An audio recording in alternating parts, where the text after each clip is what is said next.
Emmanuel Todd, nous sommes particulièrement heureux de vous recevoir aujourd'hui à Montreuil pour le lancement du média. Nous avions très envie de vous entendre sur le moment politique que nous vivons, sur la situation des médias et aussi sur les moyens de réveiller cette France endormie qui semble pour l'instant subir. Avant l'élection d'Emmanuel Macron, vous aviez dit que c'était le candidat qui n'avait pas de programme. Après l'élection de Macron, vous avez dit qu'il n'avait pas de pouvoir, que le vrai pouvoir, c'était Angela Merkel. Et pourtant, c'est ça qui est extrêmement troublant. On a l'impression qu'il avance et qu'il avance vite. Comment vous expliquez ça ? Je pense que c'est une impression totale. C'est-à-dire que ce qu'il fait, c'est un peu le genre de politique de droite que faisaient les socialistes, tout en se racontant qu'ils étaient socialistes et qu'ils étaient de gauche et qu'ils faisaient les choses donc un peu lentement. Donc il fait un peu plus que les socialistes des politiques de droite.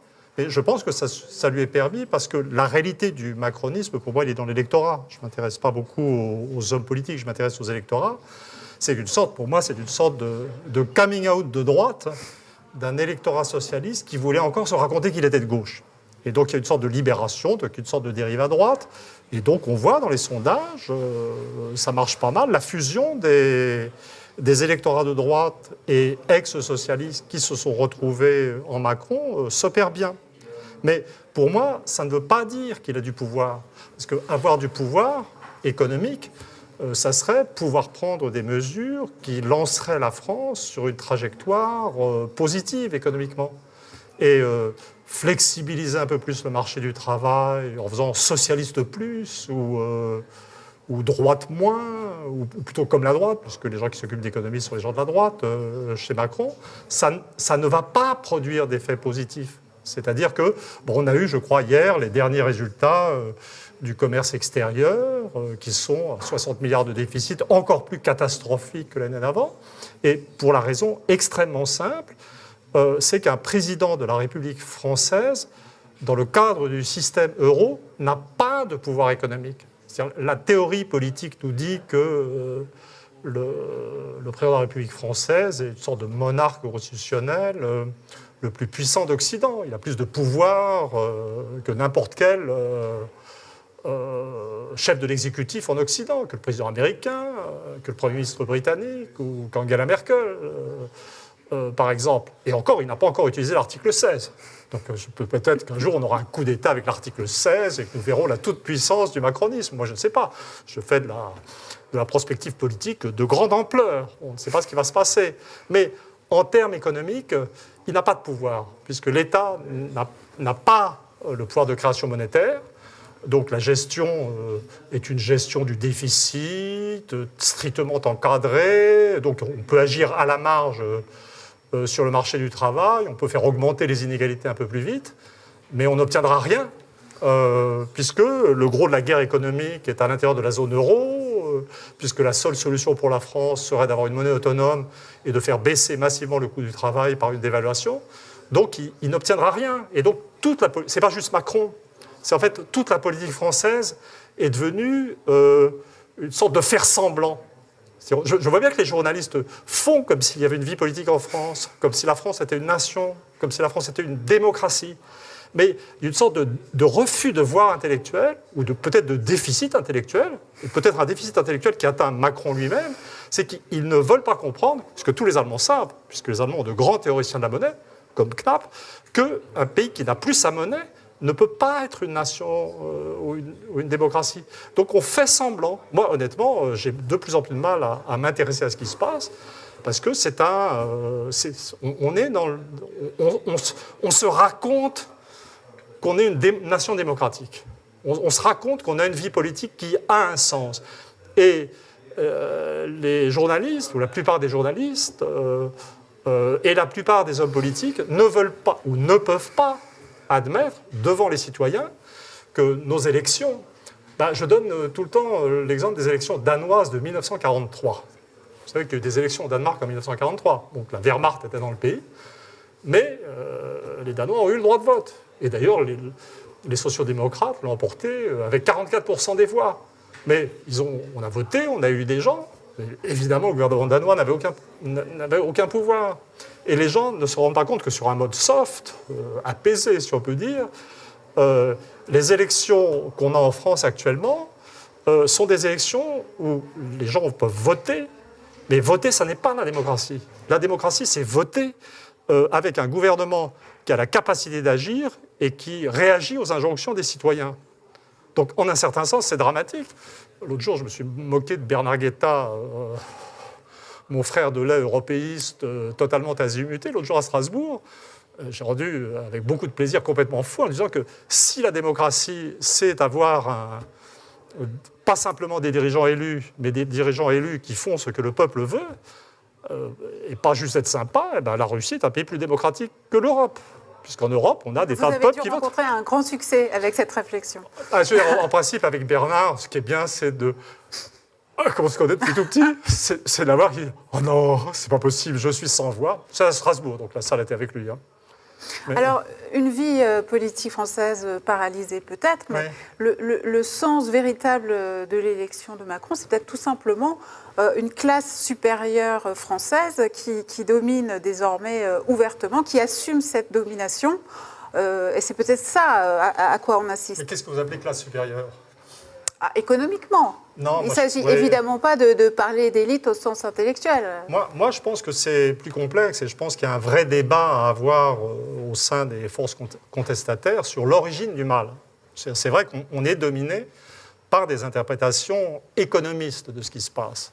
Et ce qu'on va voir dans les statistiques socio-économiques, c'est, dans le cas de la France, et plus récemment qu'on ne pense, une envolée des revenus des 1% supérieurs, une domination du capital sur la presse, etc. Mais pour l'historien, ça ne veut pas dire que c'est parce que c'est ça qui se passe que c'est ça qui explique. Et ce que j'ai essayé de montrer dans mon dernier bouquin, à la suite du sociologue anglais Malcolm Young, qui avait prévu le phénomène dès la fin des années 50, c'est que ce qui a emporté toutes les démocraties occidentales vers l'acceptation de l'inégalité, c'est la nouvelle stratification éducative qui est sortie du développement du supérieur. Si vous avez, dans les jeunes générations, 40% qui font des études supérieures, vous êtes dans un autre... Et puis 40% au niveau d'un secondaire quelconque, et puis 20% calés à un niveau plus bas, c'est un modèle, un type idéal. Vous êtes dans une société où l'inégalité éducative est créée. Cette inégalité éducative place les gens dans des situations d'inégalité vis-à-vis des adaptations économiques, mais surtout, ça leur a mis dans la tête, c'est-à-dire le corps enseignant, pas juste le système, leur a mis dans la tête l'idée qu'il y avait un rapport entre leur niveau d'études, le niveau d'études atteint, et leur intelligence. Donc ça crée une société qui est, dans l'esprit même des acteurs, y compris des dominés, formidablement inégalitaire. Et c'est sur ce genre de terrain que peut se développer le capitalisme déréglé, la montée des inégalités économiques, qui va se retrouver accepté au niveau électoral. Le face-à-face entre Macron et Marine Le Pen a mis en scène cet affrontement sur la notion d'éducation et de culture. C'est-à-dire, d'un côté, il y avait Marine Le Pen qui semblait porter l'infériorité culturelle des ouvriers du Nord. C'est comme s'il avait été habité par la fraction la plus solide de son électorat. Puis de l'autre côté, il y avait... quelqu'un qui passait l'oral de l'ENA. Voilà, c'est ça. Et qui d'ailleurs disait des choses économiques sans vraiment les comprendre. Parce que je veux dire, Macron n'est pas capable de voir que l'appartenance à la zone euro exclut toute action économique efficace. Donc c'est un type qui ne comprend pas la situation dans laquelle il est. C'est un aveuglement idéologique. Mais il pense qu'il est supérieur, il en est sûr. Marine Le Pen était sûre d'être inférieure, mais ce qu'il faut voir, c'est qu'ils ne sont que des représentants, des symboles. C'est que le corps électoral est structuré comme ça. Et je pense que ce qu'on a vécu au moment de... Macron a été très audacieux dans le fait de dire qu'il n'y a plus de différence entre le PS et la droite. C'est un très joli coup.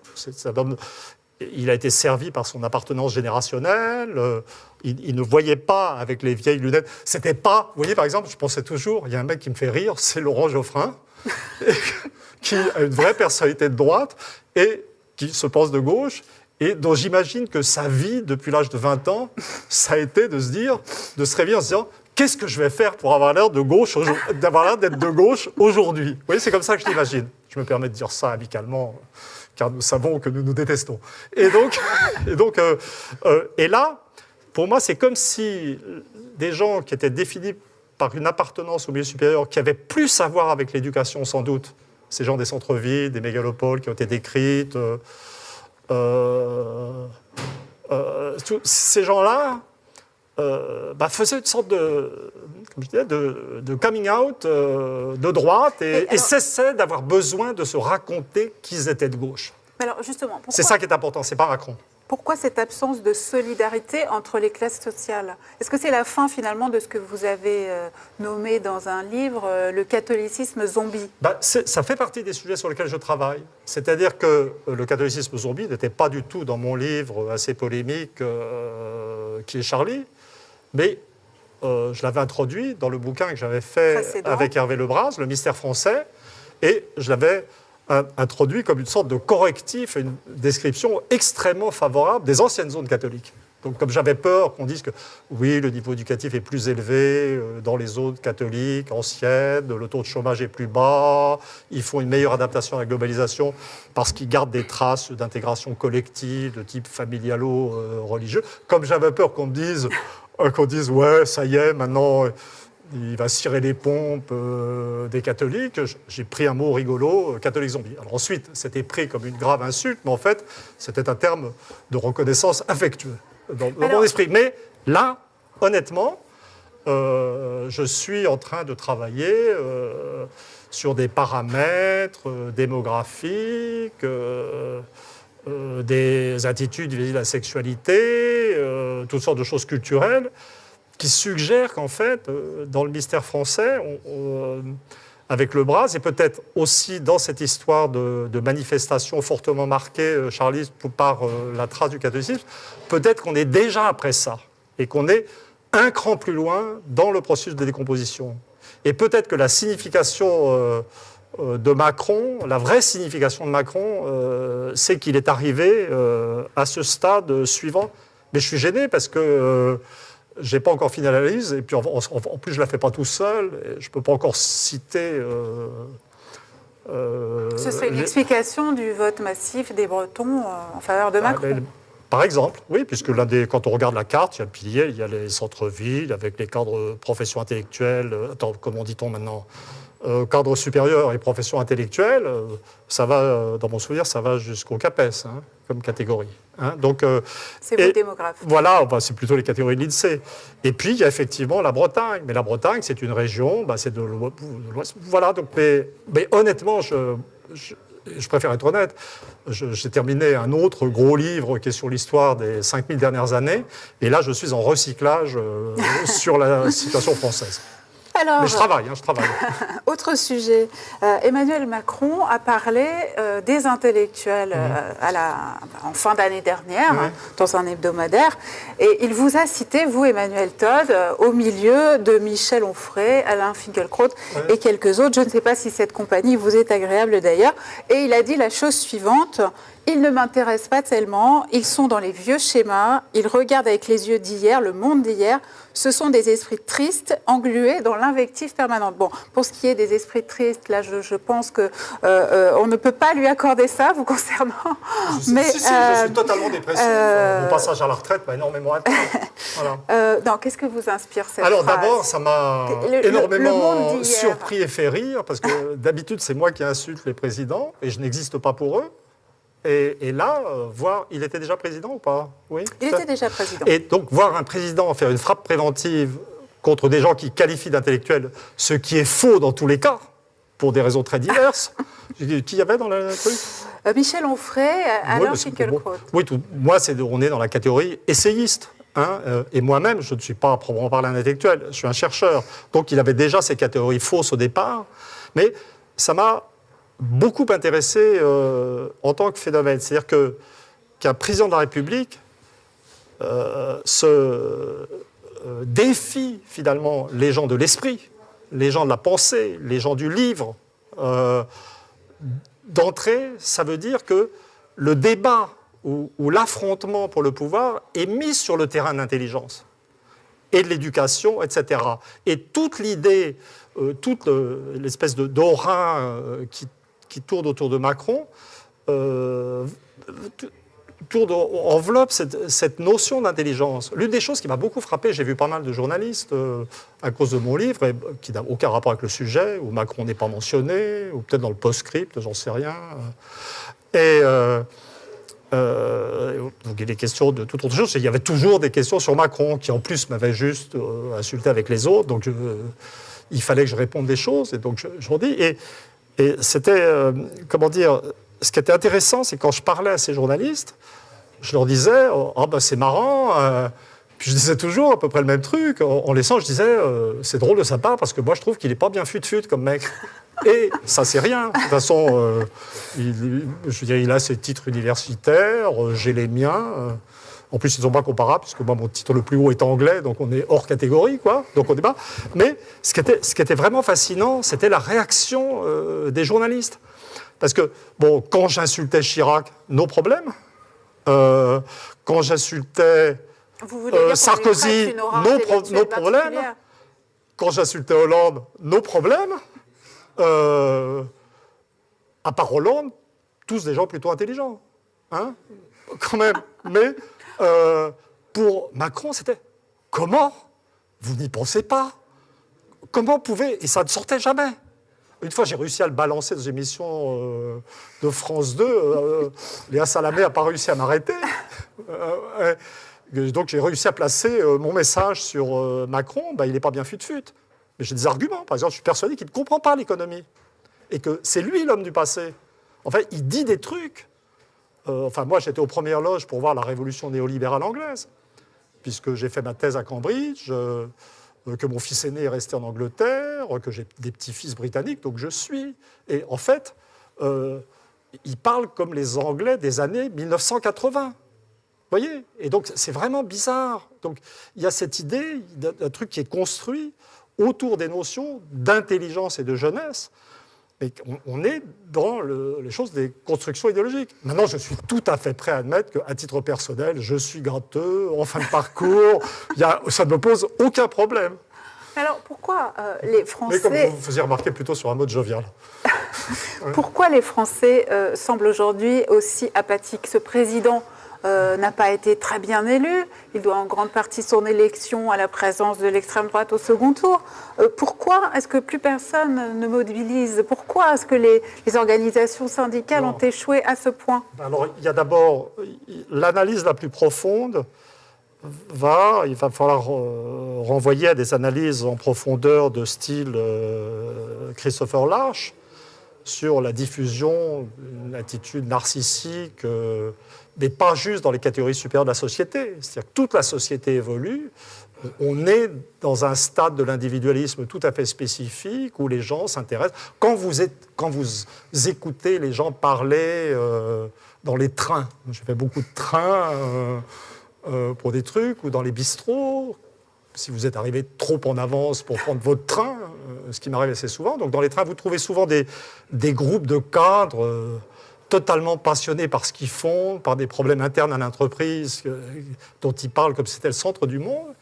Et à part ça, vous n'entendez jamais les gens parler politique. Vous entendez très souvent les gens, des groupes de gens, plutôt des femmes d'ailleurs, mais les femmes sont dominantes maintenant dans la société. Quand on s'intéresse à l'éducation, elles font plus d'études. C'est elles les dominants de la société. Pour un type qui fait de la prospective, qui parle psychologie à un très bon niveau, et donc qui parle de rapports individuels, qui manie les notions d'inconscient, qui se lamente, et en fait à tous les niveaux de la structure sociale. Donc c'est ça, donc il y a une sorte d'ancrage du vide politique dans un vide de structuration qui est au niveau de l'ensemble, je dirais, de la population. Et au-dessus de ça, vous avez la nouvelle stratification éducative qui fait que, quand même, je veux dire, c'est le problème fondamental du marxisme, c'est cette idée d'une histoire qui serait vraiment fabriquée par les masses opprimées et simplement par les masses opprimées. Hein. Le prolétaire qui va être tout parce qu'il n'est rien. Non, si on n'est rien, on reste rien. C'est ce que montrent actuellement les ouvriers du Nord, où on commence à voter pour le Front National, où on cherche moins que rien, c'est-à-dire les Arabes. Mais en fait, non.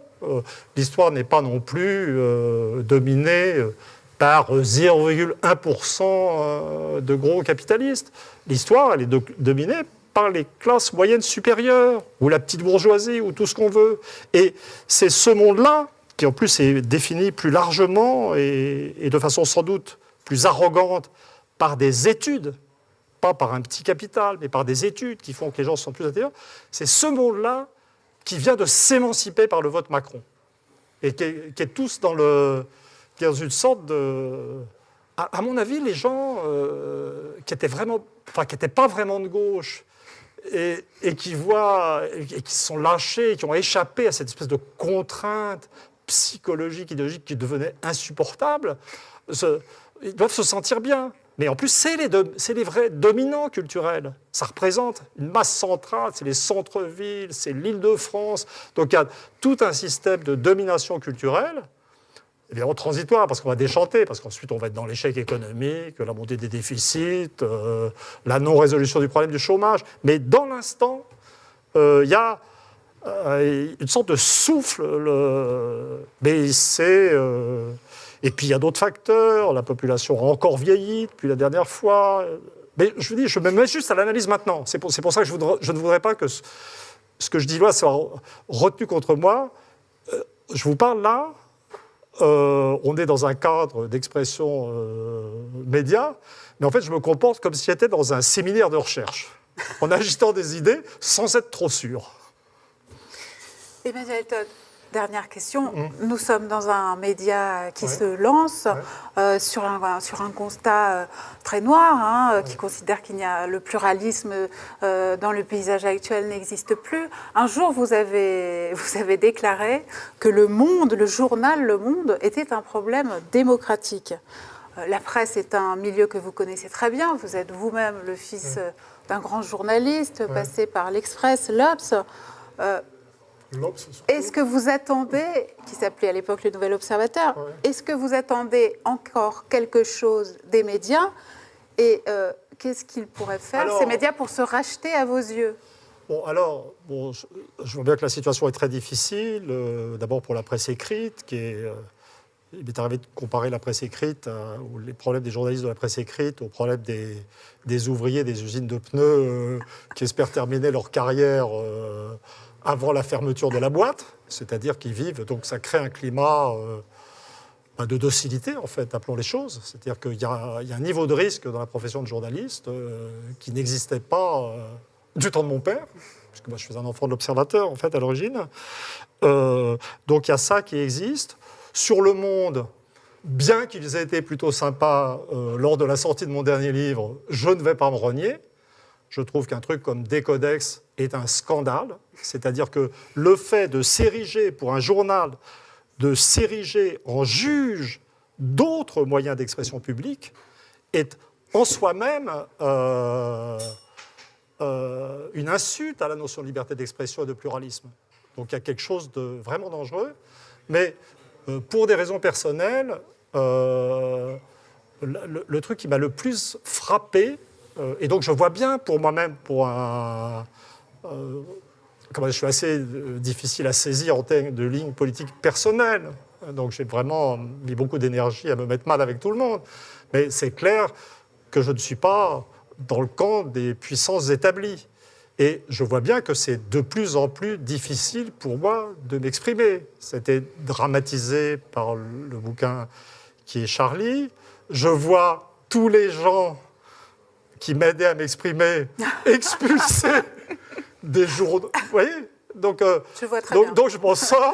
Oui, je crois que je pense ça.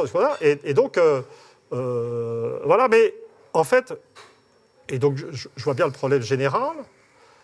Mais je pense quand même que peut-être on a échappé au pire, peut-être je vais surprendre, mais pas tellement ici, parce que maintenant le droit d'expression privée est accepté. Et moi, le truc qui m'a frappé, cet an dernier, c'est la fermeture du service public aux dissidents.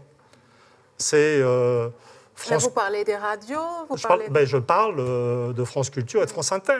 Je veux dire, il y a encore une émission à France Culture où je peux m'exprimer, une fois par an peut-être, mais France Culture est devenue dans de larges segments une sorte d'officine néoconservatrice très très curieuse. Et puis là, j'ai fait, à l'occasion de la sortie de mon dernier livre, ce n'est pas du narcissisme. Hein. Vraiment, jamais j'ai été très bien reçu partout. J'étais même surpris, puisque Qui est Charlie avait fait de moi l'ennemi public numéro 1.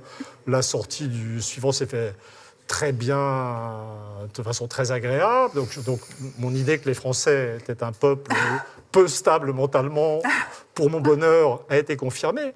Mais par contre, là, il m'est arrivé un truc qui ne m'est jamais arrivé dans les 10 ou 20 dernières années, c'est que j'ai eu trois émissions annulées à France Inter. C'est la radio d'État. Alors, une, c'est le hasard. Deux, c'est encore le hasard. Trois, ça n'est plus le hasard. Je ne sais pas d'où ça vient.